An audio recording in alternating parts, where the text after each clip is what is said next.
நலமுடன் வாழ்வோம் நேயர்களுக்கு வணக்கம். நேயர்களே, இன்றைய நாளில் சிறியவர்கள் முதல் முதியவர்கள் வரைக்கும் சிறுநீரகம் கெட்டு போதுங்க. சிறுநீரகம் செயலிழப்பு ஏற்படுதுங்க. சிறுநீரகம் இரத்தத்தில் இருக்கக்கூடிய கழிவுகளை பிரித்தெடுக்கக்கூடிய வேலைகளை செய்யாமல் போயிடுதுங்க.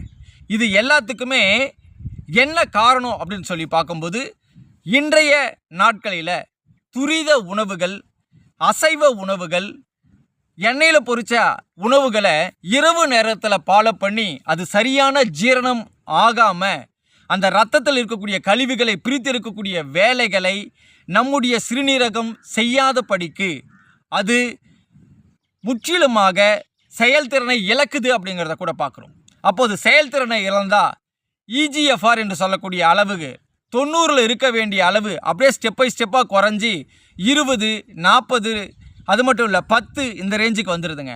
அப்படி வரும்போது யூரியா லெவல் அதிகமாகும், கிரியேட்டினுடைய அளவுகள் அதிகமாகுங்க. இரண்டாவதாக நம்ம பார்க்குறோம், இன்றைக்கி ப்ரெஷர்னால் கிட்னி செயலிழப்பு ஏற்படுது.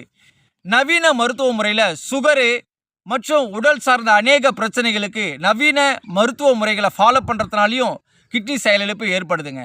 இன்றைக்கி இருக்கக்கூடிய குளிர்பானங்களை அதிகமாக உபயோகப்படுத்துகிறவங்களுக்கும் இந்த கிட்னி செயலிழப்பு ஏற்படுத்துங்க. இப்போது இந்த கிட்னி செயலிழப்பு ஏற்படக்கூடிய நபர்கள் குறிப்பாக நமக்கு இயற்கை கொடுத்த ஒரு மிகப்பெரிய வரப்பிரசாதம் தாங்க மூக்கிரட்டை. இந்த மூக்கிரட்டை செடி இப்படி தாங்க இருக்கும். அதனுடைய இலைகள் பாருங்கள், நல்ல திக்னஸாக இருக்குங்க. இப்போது நம்ம பார்க்குறோம், அதனுடைய பூக்கள் பாருங்கள், ரொம்ப அருமையாக அந்த பூக்கள் தெரியுது பாருங்கள். இந்த பூக்கள் பார்த்திங்கன்னா இப்படி தாங்க இருக்கும். இதுதான் ஒரிஜினல் மூக்கிரட்டை. இந்த மூக்கிரட்டை நம்ம என்ன பண்ணலாம்னு சொல்லி பார்க்கும்போது, இதனுடைய தண்டு, இதனுடைய இலைகள், இது எல்லாமே ஒரு 50 கிராம் அளவுக்கு சேகரித்து எடுத்துக்கலாம்.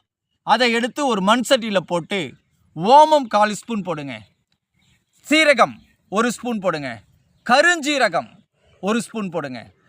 இப்போது பார்க்குறோம், பூண்டு ஒரு 5 பல் பூண்டு, சின்ன வெங்காயம் ஒரு 5 பீஸ் எல்லாமே போட்டு நீங்கள் அதை தட்டி அதில் 1/2 லிட்டர் தண்ணீர் ஊற்றி கொதிக்க வைங்க.